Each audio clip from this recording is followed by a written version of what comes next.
প্রিয় শিক্ষার্থীবৃন্দ, আশা করি আল্লাহর রহমতে তোমরা সবাই ভালো আছো। আজকে আমি আদর্শ গ্যাস ও গ্যাসের গতিতত্ত্ব অধ্যায়ের আরেকটি গুরুত্বপূর্ণ লেকচার আমি শুরু করছি।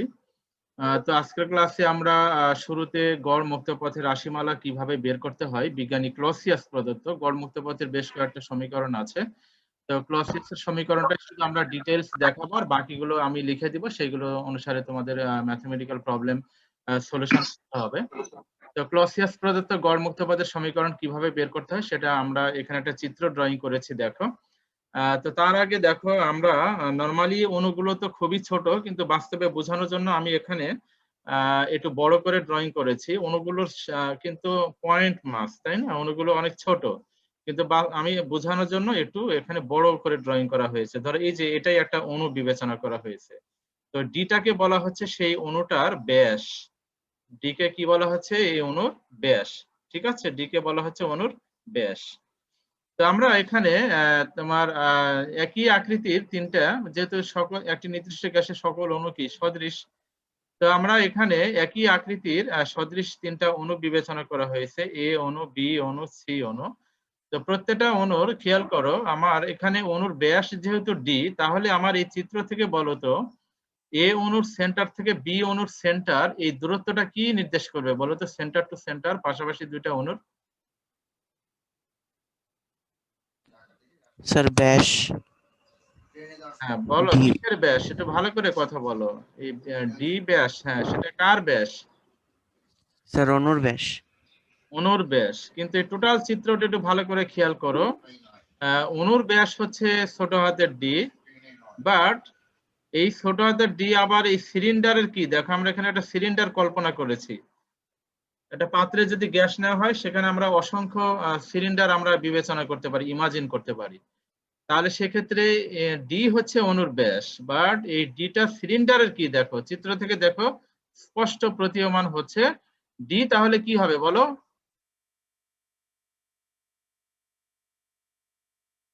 স্যার সিলিন্ডারের ব্যাস, ব্যাসার্ধ। সিলিন্ডারের ব্যাসার্ধ। ডি হচ্ছে, একটা স্টুডেন্টই বারবার রেসপন্স করছে। তাহলে ছোট হাতের ডি হচ্ছে অণুর ব্যাস, বাট ছোট হাতের ডি কিন্তু এই সিলিন্ডারের ব্যাসার্ধও বটে। তো গড় মুক্ত পথ আমরা কি জানি? গড় মুক্ত পথ ল্যামডা ইকুয়াল টু মোট অতিক্রান্ত দূরত্ব ডিভাইডেড মোট ধাক্কার সংখ্যা। এখন প্রশ্ন হচ্ছে যে এই ক্লসিয়াস প্রদত্ত গড় মুক্ত পথের ক্ষেত্রে একটা অ্যাজাম্পশন আছে, ধরে নেওয়া হয়েছে যে উনি ধরে নিয়েছিলেন যে যে অণুটার গড় মুক্ত পথ উনি বের করতে চেয়েছিলেন, সেই অণুটাকে শুধু গতিশীল ধরে বাকি অণুগুলোকে স্থির বিবেচনা করা হয়েছে। কিন্তু বাস্তবে কি আসলে গ্যাসের অণু কি অন্যান্য অণু কি স্থির থাকবে না গতিশীল থাকবে? বলো, র্যান্ডম গতিতে গতিশীল থাকবে? গতিশীল তাহলে থাকবে। বাস্তবে কোনো অণুই আসলে স্থির নয়, সকল অণুই গতিশীল। তার মানে এই সমীকরণের মাঝে কিছুটা ত্রুটি আছে। তো সেই ত্রুটিকে ওভারকাম করার জন্য পরবর্তীতে আরো দুইজন বিজ্ঞানী, তোমার বোলজম্যান এবং ম্যাক্সওয়েল, ওনারাও কিছু সমীকরণ দিয়েছে। তো সেই সমীকরণের ডিটেলস আমরা যাব না, আমরা শর্টকাট লিখে দিব। তাহলে এখন বলো তো, তাহলে আমার বি অণুটার গড় মুক্ত পথ আমরা বের করতে চাই, তাহলে বি অণুটা কি হবে? গতিশীল হবে, ডান দিকে গতিশীল হবে।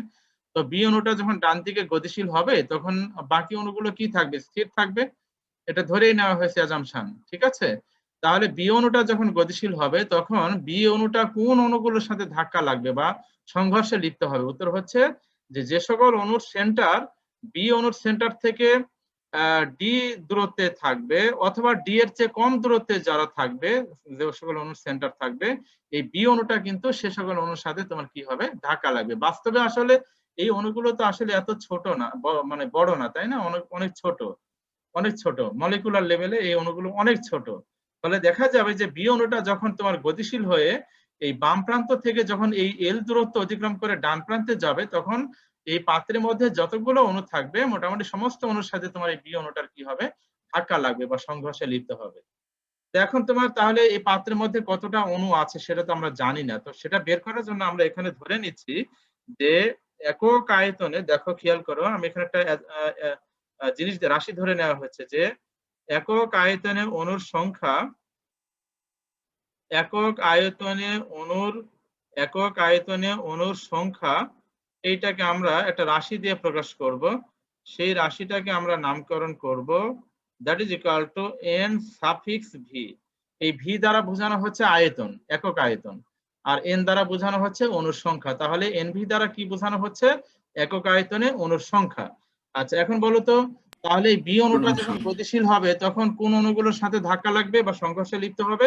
উত্তর হচ্ছে যে সকল অণুর সেন্টার বি অণুর সেন্টার থেকে ডি দূরত্বে থাকবে অথবা ডি এর চেয়ে কম দূরত্বে থাকবে, এই বি অণুটা সে সকল অণুর সাথে ধাক্কা লাগবে।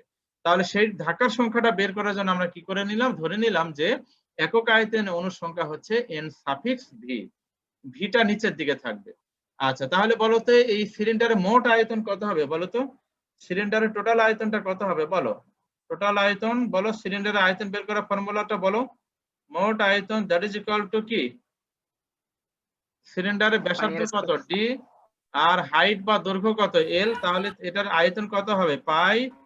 পাই আর মানে হচ্ছে এখানে সিলিন্ডারটার ব্যাসার্ধ, ডি স্কয়ার হচ্ছে কত ডি, তাহলে আর এর পরিবর্তে ডি, হ্যাঁ ডি স্কয়ার ইনটু এল। এটা বুঝতে পেরেছে কিনা?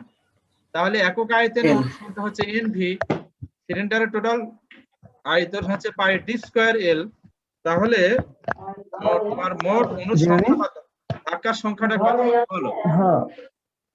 যেখানে কথা হচ্ছে মিউট করো, আমান মিউট করো।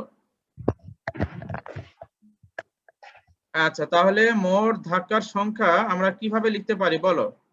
মোট ধাক্কার সংখ্যা বা অণুর সংখ্যা দ্যাট ইজ কি লিখবো বলো, যে পারো সে বলো, এখান থেকে পারা উচিত। মোট ধাক্কার সংখ্যা বা অণুর সংখ্যা, এটাকে আমরা এন দিয়ে প্রকাশ করলাম, দ্যাট ইজ ইকুয়াল টু কি হবে? তাহলে একক আয়তনে এনভি গুণ পাই ডি স্কয়ার এল। হ্যাঁ, একক আয়তনে অণুর সংখ্যা কত ধরে নিয়েছিলে এনভি না, তাহলে টোটাল আয়তন কত, তাহলে এই আয়তনে অণুর সংখ্যা বা ধাক্কার সংখ্যা কত হবে? তাহলে এনভি কে এই আয়তন দিয়ে গুণ করতে হবে। তাহলে আমরা এখানে লিখতে পারি pi D square L into N suffix V. দেখো এই লাইনটা বুঝতে পেরেছে কিনা? এটাই হচ্ছে মোট ধাক্কার সংখ্যা বা পাত্রে উপস্থিত মোট অণুর সংখ্যা। তাহলে আমরা লিখতে পারি যে অতএব গড় মুক্তপথ lambda that is equal to মোট অতিক্রান্ত দূরত্ব ডিভাইডেড মোট ধাক্কার সংখ্যা। তো দ্যাট ইজ ইকুয়াল টু মোট অতিক্রান্ত দূরত্ব হচ্ছে এল, আর মোট ধাক্কার সংখ্যা আমরা এখানে বের করেছি pi D square L into N suffix V. তাহলে এই এল আর এই এল কাটাকাটি হলে ফাইনালি আমরা যে সমীকরণটা আমরা পাচ্ছি, আচ্ছা এটা আমরা কোন বিজ্ঞানীর গড় মুক্তপথের সমীকরণটা আমরা বের করছি, কোন বিজ্ঞানী প্রদত্ত? ক্লসিয়াস প্রদত্ত। তো ক্লসিয়াস প্রদত্ত গড় মুক্তপথ বের করার জন্য কি অ্যাজাম্পশন করা হয়েছে বলো? যে পারবে সে বলবে।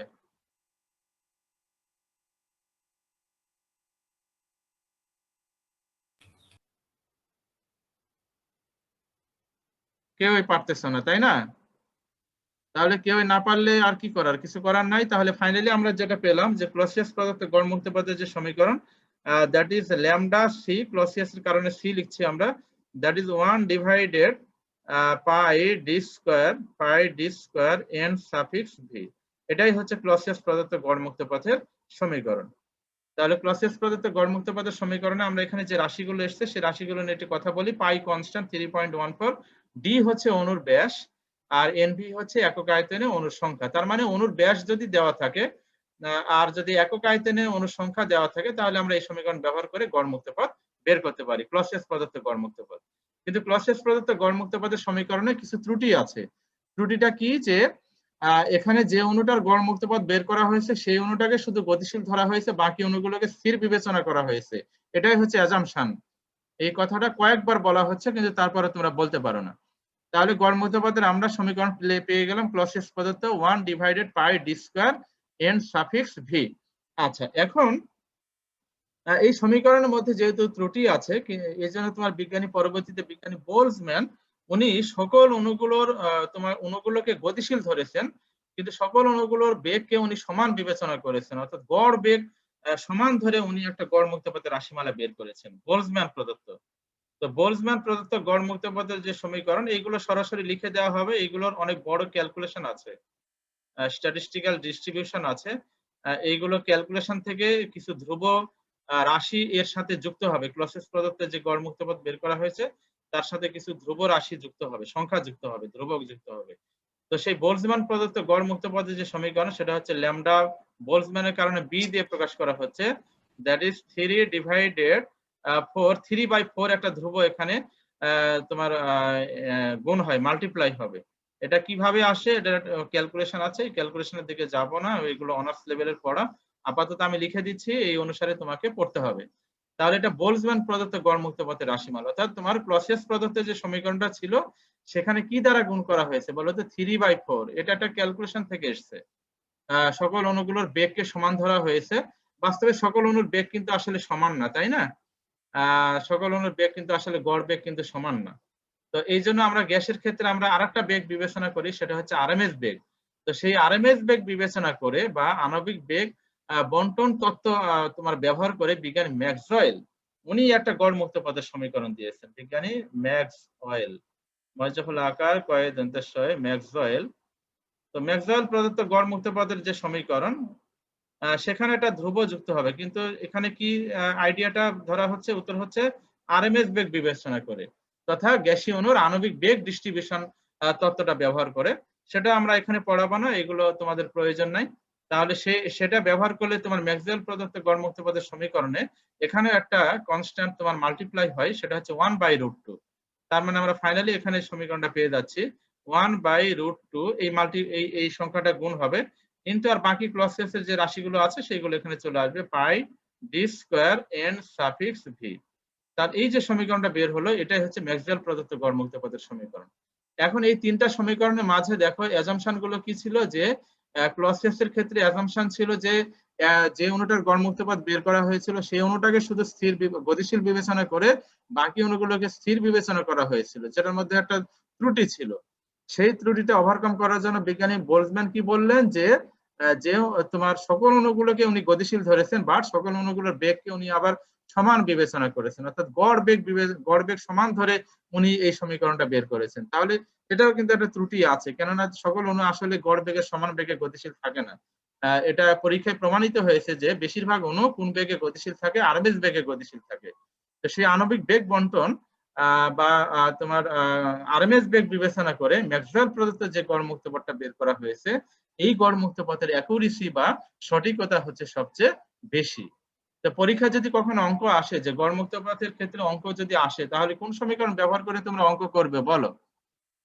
ক্লসিয়াস প্রদত্ত, বোলজম্যান প্রদত্ত, ম্যাক্সওয়েল প্রদত্ত। তাহলে এই তিনটার মধ্যে সবচেয়ে গ্রহণযোগ্যতা বা অ্যাকুরেট সমীকরণ কিন্তু বিজ্ঞানী ম্যাক্সওয়েল। ঠিক আছে, তাহলে ম্যাক্সওয়েলের সমীকরণটা বের করে অঙ্কটা করার চেষ্টা করবে। সবগুলো সমীকরণ কিন্তু প্রায় একই, খেয়াল করো। 1/πd²NV সব জায়গায় কিন্তু আছে, কিন্তু বোলজম্যানের ক্ষেত্রে উপরে 3 গুণ হচ্ছে, নিচে 4 দ্বারা ভাগ হচ্ছে, 3/4 এখানে গুণ করা হচ্ছে। আর ম্যাক্সওয়েলে 1/√2 গুণ করা হচ্ছে। বাকি রাশিগুলো কিন্তু সব জায়গায় সেম আছে, খেয়াল করো। আচ্ছা, এখন বলো তো এই তিনটা রাশি থেকে আমরা কি বলতে পারি বলো? গড় মুক্ত পথ কয়টির বিষয়ের উপরে নির্ভর করে বলো? বলো তো সকল অণুর একটা হচ্ছে এনভি। এনভি মানে কি? একক আয়তনে অণু সংখ্যা। তাহলে গড় মুক্ত পথ একক আয়তনে অণু সংখ্যার সাথে কিভাবে পরিবর্তিত হচ্ছে বলো? গড় মুক্ত পথ একক আয়তনে অণু সংখ্যার সাথে কিভাবে পরিবর্তিত হচ্ছে? 1/n suffix sir ব্যস্তানুপাতিক। ব্যস্তানুপাতিক। আর ব্যাসের সাথে কিভাবে পরিবর্তিত হচ্ছে বলো? ল্যামডা সমানুপাতিক 1/d বর্গের ব্যস্তানুপাতিক। বর্গের ব্যস্তানুপাতিক। তাহলে গড় মুক্ত পথ একক আয়তনে অণুর সংখ্যার ব্যস্তানুপাতে পরিবর্তিত হয়। তার মানে কি আমার পাত্রে অণু সংখ্যা যত বেশি হবে গড় মুক্ত পথ তত কি হবে? কম হবে, নাকি? ব্যস্তানুপাতিক। একক আয়তনে অণু সংখ্যা যত বেশি হবে গড় মুক্ত পথ তত কি হবে? কম হবে। আর একক আয়তনে অণুর সংখ্যা যত কম হবে গড় মুক্ত পথ তত বেশি হবে। আর অণুর ব্যাস, কেননা সকল অণুর ব্যাস তো সমান না, তাই না? কোন অণুর হয়তো তোমার এই আকৃতির, কোন অণু হচ্ছে এই আকৃতির, কোন অণু হয়তো বা এই আকৃতির। তাহলে ব্যাসের মানটা কি হবে? আলাদা আলাদা হবে। তো ব্যাসের মান যদি আলাদা হয় তাহলে গড় মুক্ত পথ ব্যাসের সাথে কিভাবে পরিবর্তিত হচ্ছে? বর্গের ব্যস্তানুপাতিক হারে পরিবর্তিত হচ্ছে। তো এগুলো মনে রাখবে। এগুলো অনুধাবনমূলক প্রশ্ন, এমসিকিউ প্রশ্ন, এগুলো নানাভাবে প্রশ্ন হতে পারে, এগুলো মনে রাখতে হবে। আচ্ছা, এখন গড় মুক্ত পথের সাথে আরো কিছু রাশি আমরা এখানে একটু রিলেট করতে চাই। সেটা হচ্ছে, আমরা দেখো ম্যাক্সওয়েল প্রদত্ত গড় মুক্ত পথের যে সমীকরণটা আমরা পেয়েছি, এই সমীকরণটা যদি আমরা ব্যবহার করতে চাই, খেয়াল করো, ম্যাক্সওয়েল প্রদত্ত গড় মুক্ত পথের সমীকরণটা হচ্ছে ল্যামডা এম। যেহেতু এটার গ্রহণযোগ্যতা বেশি, এই জন্য আমরা এই সমীকরণটা ব্যবহার করে আমরা পরবর্তীতে কাজ করব। 1/√2πd²n suffix V. আচ্ছা, এখন আমরা এই সমীকরণ উপরে এম দ্বারা গুণ করলাম, নিচে আমরা আরেকটা এম দ্বারা গুণ করব। যেহেতু আমরা উপরে এম দ্বারা গুণ করেছি, তো সেই এমটাকে এলিমিনেট করার জন্য অবশ্যই নিচে আরেকটা এম দ্বারা কি করতে হবে? গুণ করতে হবে। তাহলে নিচে আমরা আরেকটা এম দ্বারা গুণ করলাম। এই এমটাকে বলা হচ্ছে একটি অণুর ভর। এই এমটাকে ছোটাদের এমটাকে বলা হচ্ছে একটি অণুর ভর। আচ্ছা, এখন বলো তো, তাহলে আমরা একটা অণুর ভর উপরে নিচে গুণ করলাম, তাহলে এই ছোটাদের এমটা কি জিনিস আমি স্পেসিফাই করে বলে দিলাম যে এটা হচ্ছে একটি অণুর ভর। আচ্ছা, এখন তোমরা বলো দ্যাট ইজ ইকুয়াল টু, উপরে এম এমই রেখে দিলাম আমরা, ডিভাইডেড √2 পাই ডি স্কয়ার। এখন বলো তো এই যে এন ভি এবং এম এটা গুণ করা হলে কি পাওয়া যাবে বলো? এন ভিটা কি? স্যার ঘনত্ব স্যার। হ্যাঁ, এন ভিটা হচ্ছে একক আয়তনে অণুর সংখ্যা। তো একক আয়তনে অণুর সংখ্যাকে যদি এম দ্বারা গুণ করা হয়, একটা অণুর ভর দ্বারা গুণ করা হয়, তাহলে একক আয়তনে অণুর ভর পাওয়া যাবে তথা একক আয়তনের ভর পাওয়া যাবে। তো একক আয়তনের ভরকে কি বলা হয়? ঘনত্ব বলা হয়, রো বলা হয়। মিস্টার মনিম বলল যে এটাকে রো বলা হবে। তাহলে রো বলার কারণ কি ব্যাখ্যা দিয়ে দিলাম আমি, সেটা হচ্ছে যে এই এমটা হচ্ছে ছোট হাতের এম হচ্ছে একটি অণুর ভর, আর এনভিটা কি? একক আয়তনে অণুর সংখ্যা। তাহলে যদি আমরা একটি অণুর ভরকে একক আয়তনে অণুর সংখ্যা দ্বারা গুণ করি, তাহলে একক আয়তনে যতগুলো অণু থাকবে ততগুলো অণুর ভর পাওয়া যাবে, তাহলে একক আয়তনের ভর পাওয়া যাবে। তো একক আয়তনের ভরকে আমরা কি বলি? উত্তর হচ্ছে ঘনত্ব বলি। এই জন্য এই যে এনভিএম এটার পরিবর্তে আমার এখানে কি চলে আসবে? রো চলে আসবে। দেখো এটা বুঝতে পেরেছো কিনা, রো কিভাবে এলো? তাহলে আমার এই জায়গা থেকে আমরা কি বলতে পারি বলো? এই জায়গা থেকে আমরা বলতে পারি ল্যামডা এম ব্যস্তানুপাতিক 1 ডিভাইডেড রো। তাহলে গড় মুক্তপথ ঘনত্বের সাথে কিভাবে পরিবর্তিত হচ্ছে বলো? ব্যস্তানুপাতে পরিবর্তিত হচ্ছে। যেমন ধরো আমি এখানে একটা পাত্র নিলাম, এই পাত্রে ধরো ধরো কয়েকটা অণু আছে, ধরো এই যে 5টি অণু আছে। এই অবস্থায় এদের ক্ষেত্রে গড় মুক্তপথ যা পাওয়া যাবে।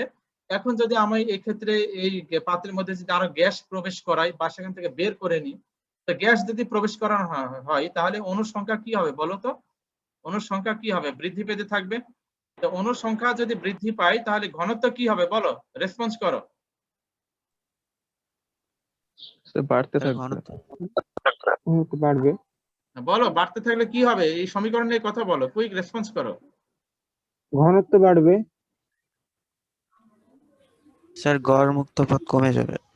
গড় মুক্তপথ কমে যাবে, মুক্তপথের গড় মান মুক্তপথের দৈর্ঘ্যটা কমে যাবে। কেননা দেখো এই যে দূরত্ব, অণু একটা অণুর কাছাকাছি আরেকটা অণু চলে আসবে, ফলে অল্প দূরত্বে গিয়ে তারা সংঘর্ষে লিপ্ত হবে।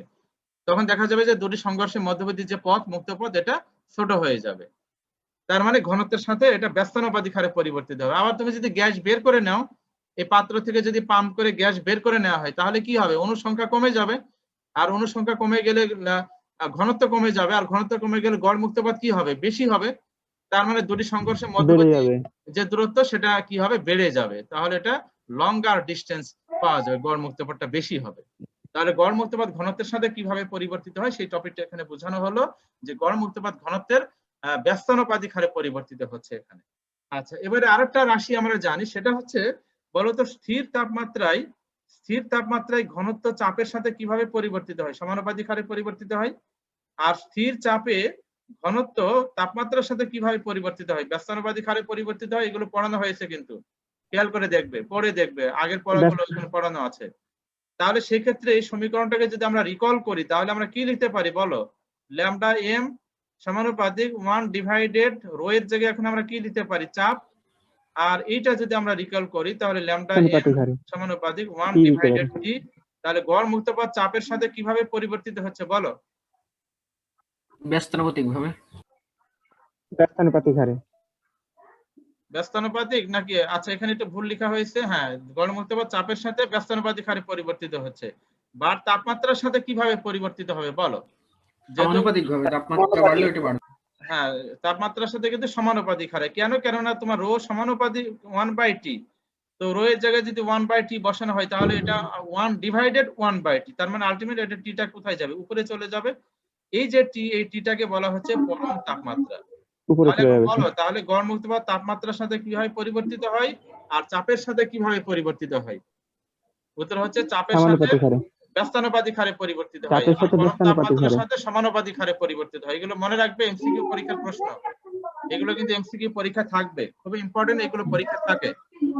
এবং এটা আমরা একটা সমীকরণ বের করতে পারি, সেটা হচ্ছে আমরা জানি, বলো তো এই সমীকরণটা আমি গত লাস্ট ক্লাসে বের করেছি। সেটা হচ্ছে PV that is equal to N K T বা NaKT, number of Avogadro, NaKT। আচ্ছা, এবারে আমরা এই সমীকরণটাকে আমরা দেখো তো এইভাবে লিখতে পারি কিনা। P ডিভাইডেড KT কে আমরা বাম পাশে এনে ভাগ করে দিলাম, আর ডান পাশে এনে নাম্বার অফ অ্যাভোগাড্রোকে আমরা আয়তন দ্বারা ভাগ করলাম।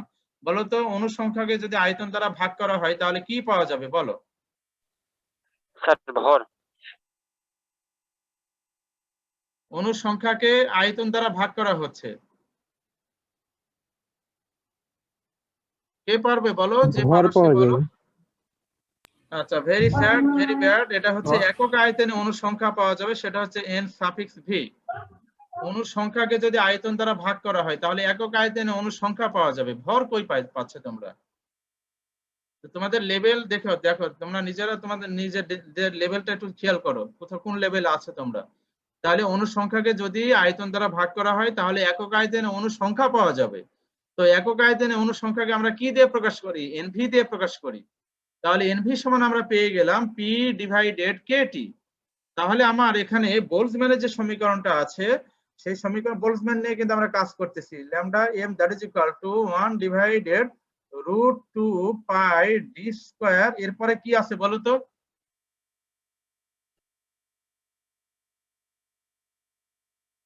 বলো এরপরে কি আছে?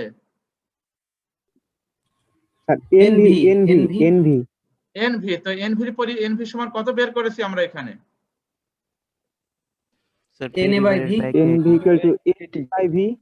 P বাই KT বের করা হয়েছে। Na/V এর পরিবর্তে তো NV লিখেছি রে পাগল ছেলে, তাহলে সেটার পরিবর্তে কত লিখবো এখন আমরা? P বাই ও। KT।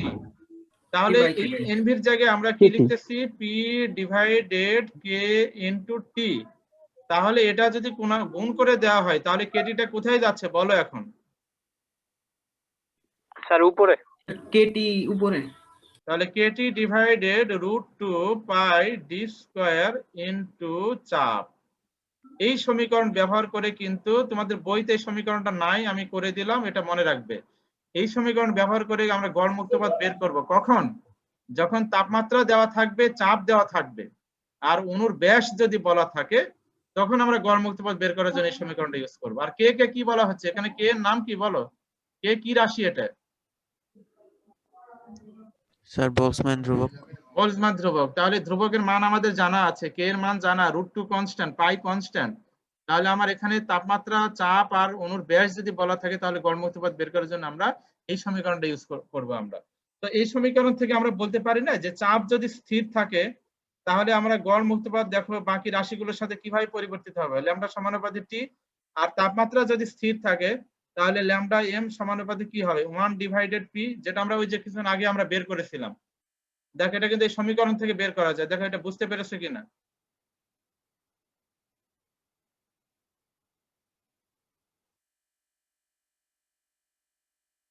তোমরা কি শুনতে পাচ্ছ আমাকে?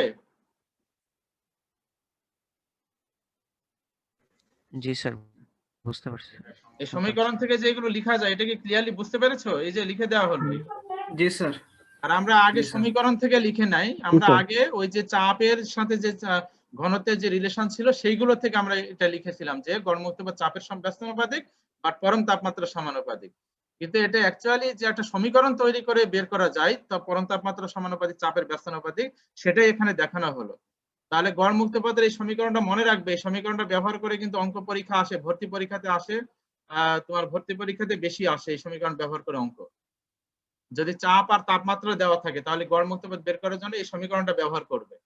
এখন যদি একটা অঙ্ক দেওয়া হয় যে ধরো তোমার পাত্রে আমরা যে গ্যাস নিয়েছি, ধরো আমি যদি একটা ছোট একটা অঙ্ক বিবেচনা করি, ধরো একটা পাত্রের ডাইমেনশন বলা হলো, হ্যাঁ, যে ধরো তোমার একটা পাত্র আছে, সে পাত্রের আয়তন হচ্ছে তোমার ধরো 2 × 10⁻³ ঘনমিটার আয়তনের একটি পাত্রে ধরো এতটি অণু আছে, ধরো তোমার 4 × 10⁻28টি অণু আছে। তাহলে এত আয়তনে কতটি অণু আছে? এতটি অণু আছে। তো প্রত্যেকটা অণুর ব্যাস বলা আছে, অণুর ব্যাস that is D equal to ধরো তোমার 2 × 10⁻12 মিটার অণুর ব্যাস বলা আছে। এখন গড় মুক্তপথ কত চেয়েছে, তাহলে কি করবে বলো? গড় মুক্তপথ কত? তাহলে গড় মুক্তপথ চাইলে কোন সমীকরণ ব্যবহার করে করবে? উত্তর হচ্ছে ম্যাক্সওয়েল প্রদত্ত যে সমীকরণটা আছে এই সমীকরণ ব্যবহার করে ম্যাক্সওয়েলের। করবে। তো এখন বলো তাহলে এই অঙ্কটা কিভাবে করবে? 1 by এত root আয়তনে অণু pi সংখ্যা বলা আছে, এত অণুর ব্যাস বলা আছে, গড় মুক্ত পথ কত? তাহলে এটা বের করার জন্য কি করতে হবে বলো? 1 by root 2 তো গড় মুক্ত পথের সমীকরণটা কি? এটা লিখে ফেলো। গড় মুক্ত পথের সমীকরণ lambda Maxwell that is equal to 1 divided √2 pi d root square 2 NV. pi যেহেতু চাপ আর d তাপমাত্রা square বলা নাই তাহলে NV সমীকরণে চলে যাবে। এখানে তো ডি এর মান তো বলাই আছে। হুম, এনভিটা কি বলা আছে? হুম, হ্যাঁ বলা আছে। এনভি হচ্ছে যে তোমার এত আয়তনে অণুর সংখ্যা এইটা।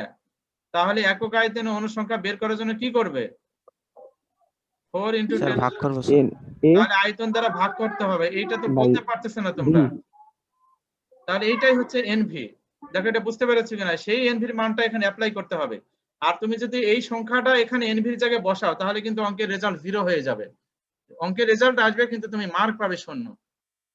দেখো এটা বুঝতে পেরেছো কিনা? তোমার গড় মুক্ত পথ কিভাবে বের করতে হয়?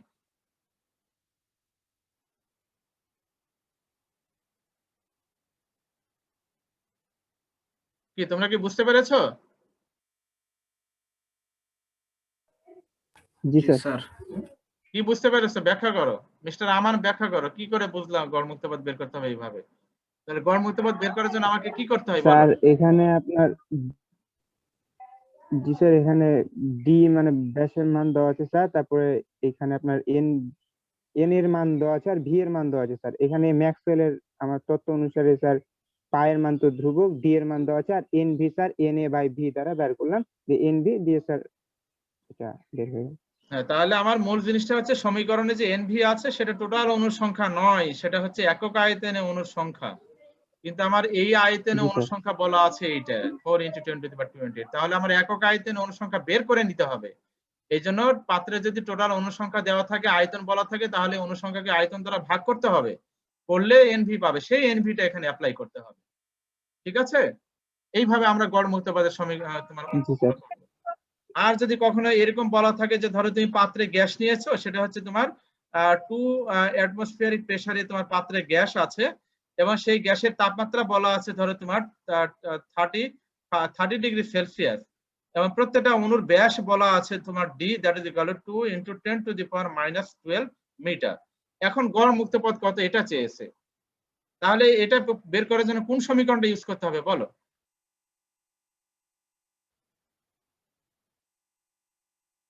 তাহলে lambda m that is equal to KT divided √2 pi D square into p. এই সমীকরণটা ইউজ করতে হবে। দেখো বুঝতে পেরেছো কিনা? এটা হচ্ছে তাপমাত্রা, এটাকে কেলভিনে নিয়ে যাবে। আর এই যে এটা হচ্ছে তোমার চাপ, এটাকে নিউটন পার মিটার স্কয়ারে নিয়ে যেতে হবে কিন্তু। ঠিক আছে? দ্যাট ইজ ইকুয়াল টু আমরা লিখতে পারি 2 × 10⁵ রাউন্ড ফিগারে নিউটন পার মিটার স্কয়ার। আর এটাকে কেলভিনে নিলে কত হবে? এটাকে কেলভিনে নিলে কত হবে? 303 কেলভিন হয়ে যাবে। আর 303। অণুর ব্যাস বলা আছে, তাহলে এই সমীকরণ ব্যবহার করলে তোমরা পেয়ে যাবে। আর কে এর মান তো আমরা জানি।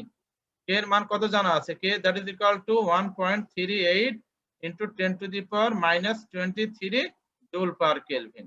তাহলে এই সমীকরণ ব্যবহার করলে আমরা গড় মুক্ত পথ কত হবে তত। গড় মুক্ত পথের একক হচ্ছে মিটার, এসআই একক হচ্ছে মিটার। গড় মুক্ত পথের দৈর্ঘ্য নির্দেশ করে। তাহলে আমরা চাপ আর তাপমাত্রা যদি বলা থাকে, অণুর ব্যাস যদি বলা থাকে, তাহলে গড় মুক্ত পথ অবশ্যই আমরা এই সমীকরণ ব্যবহার করে আমরা অঙ্ক করব। ঠিক আছে? যদি বলা হয় স্বাভাবিক চাপ ও তাপমাত্রা, এটি পাত্রে গ্যাস আছে, সেই গ্যাসের ব্যাস বলা আছে, গড় মুক্ত পথ কত হবে? তো স্বাভাবিক চাপ ও তাপমাত্রা কত বলো? স্বাভাবিক চাপ মানে কত? স্বাভাবিক চাপ ও তাপমাত্রা, এটি পাত্রে গ্যাস আছে, সেই গ্যাসীয় অণুর ব্যাস বলা আছে, গড় মুক্ত পথ কত চেয়েছে, তাহলে কি করবে? তো স্বাভাবিক চাপ কত? স্বাভাবিক চাপ হচ্ছে 1 atm। তো 1 atm মানে কত? 1 অ্যাটমসফিয়ার। 1 × 10⁵ এইটা নিউটন পার মিটার স্কয়ার। তাপমাত্রা কত বলো? স্বাভাবিক তাপমাত্রা কত? 25 degree. Very bad, 0 degree Celsius. স্বাভাবিক তাপমাত্রা হচ্ছে 0 ডিগ্রি সেলসিয়াস, ওটা হচ্ছে কক্ষ তাপমাত্রা 25। দ্যাট ইজ ইকুয়াল টু এটা হচ্ছে 273 কেলভিন। এটা হচ্ছে স্বাভাবিক চাপ ও তাপমাত্রা। এগুলো পড়ানো হয়েছে কিন্তু ভুলে গেছে তোমরা। আচ্ছা, তো ওই যে এসটিপি বা এনটিপি ভুলে গেছো তাই না? এই হচ্ছে তোমাদের অবস্থা। যাই হোক, কিছু বলার নাই। তাহলে এটা হচ্ছে চাপ, এটা তাপমাত্রা, স্বাভাবিক তাপমাত্রা, আর ডি বলা থাকবে। তাহলে ওই যে এই সমীকরণ ব্যবহার করলে তোমরা গড় মুক্ত পথ পেয়ে যাবে। এই হচ্ছে মোটামুটি গড় মুক্ত পথ সম্পর্কে যে কনসেপ্ট বা ম্যাথমেটিক্যাল যে প্রবলেম গুলো ছিল, এগুলো তোমাদের আরো অঙ্ক আছে করতে হবে। সৃজনশীল কিছু প্রশ্ন পরবর্তীতে আমি দেখাবো। এখন আজকে আমরা গুরুত্বপূর্ণ আর একটা টপিক পড়বো, সেটা হচ্ছে তোমার স্বাধীনতার মাত্রা বলা হয়, এটাকে ডিগ্রি অফ ফ্রিডম বলা হয়। স্বাধীনতার মাত্রা।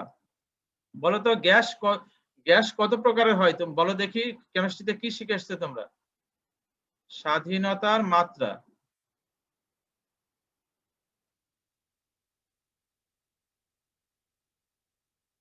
এটাকে বলা হয় degree of freedom. Degree of freedom বলা হয় স্বাধীনতার মাত্রা। এর অর্থ হলো যে একটি গতিশীল সিস্টেম কতগুলো গতির অধিকারী হতে পারে বা কতগুলো স্থানাঙ্কের অধিকারী হতে পারে, সেই সংখ্যাকে বলা হয় তোমার স্বাধীনতার মাত্রা। বা পাত্রে তুমি গ্যাস নিয়েছো, এই গ্যাসীয় অণুগুলো কতগুলো গতির অধিকারী হতে পারে, এই গতির সংখ্যাকে যতগুলো গতির অধিকারী হতে পারে সেই গতিটাকে তোমার মানে ইন্ডিকেট করার জন্য তোমার একটা অক্ষের প্রয়োজন বা সংখ্যার প্রয়োজন। তো যতগুলো সংখ্যা দ্বারা এর গতি আইডেন্টিফাই করা যায় সেই সংখ্যাকে বলা হচ্ছে তোমার স্বাধীনতার মাত্রা।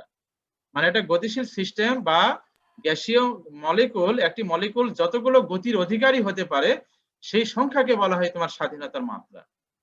এখন বলো তো, এই স্বাধীনতার মাত্রা বের করার জন্য এখানে বেশ কয়েকটা জিনিস আছে, একটু খেয়াল করো। স্বাধীনতার মাত্রা, এটাকে আমরা ডিগ্রি অফ ফ্রিডম, এটাকে আমরা ছোট হাতের এফ দিয়ে প্রকাশ করি।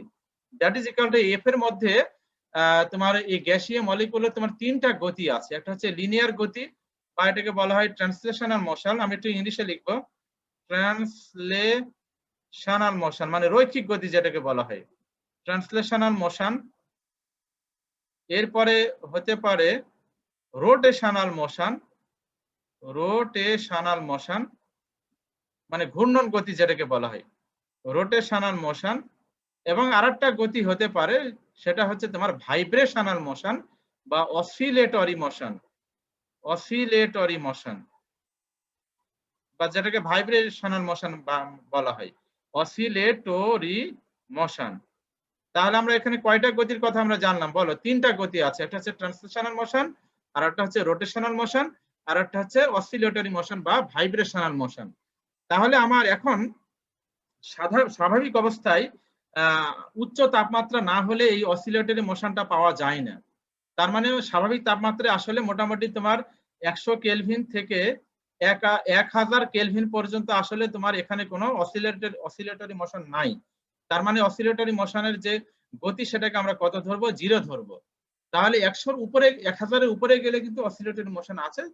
সেখানে দুইটা মোশন পাওয়া যায়, একটা হচ্ছে তোমার দুইটা মানে শক্তি পাওয়া যায়, একটা হচ্ছে গতি শক্তি আর একটা তোমার স্থিতি শক্তি বা বিভব শক্তি। তো সেইগুলো তোমাদের এই লেভেলে প্রয়োজন নাই, আমরা আপাতত স্বাভাবিক তাপমাত্রা বিবেচনা করে আমরা এখানে দেখবো। তো স্বাভাবিক তাপমাত্রায় তাহলে আমরা কয়টা গতি পাচ্ছি বলো? স্বাভাবিক তাপমাত্রায় আমরা কয়টা মোশন পাচ্ছি? আমরা দুইটা মোশন পাচ্ছি, একটা হচ্ছে রৈখিক মোশন মানে রৈখিক গতি, আর একটা হচ্ছে ঘূর্ণন গতি।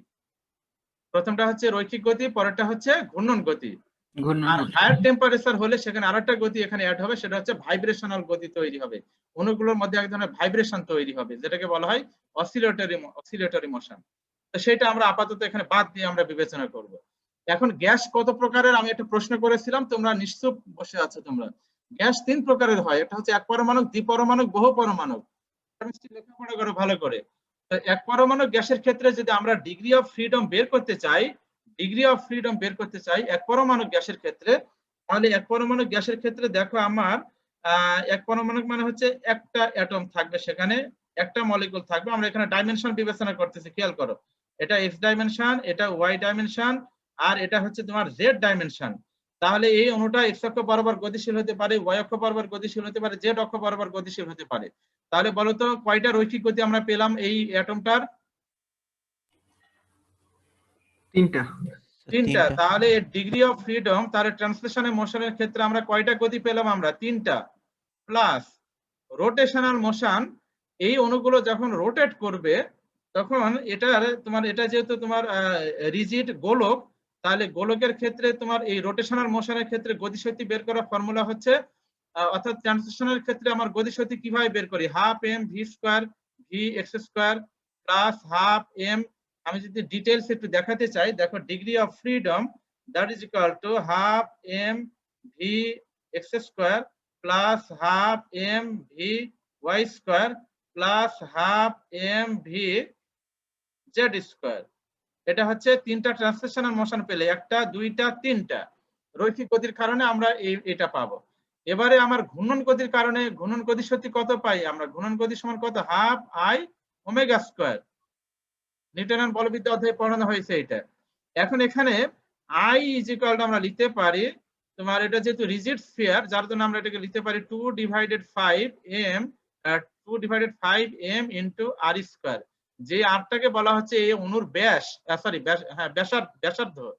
তো বলো তো এই ব্যাসার্ধের মান কি অনেক ছোট না অনেক বড়? বলো।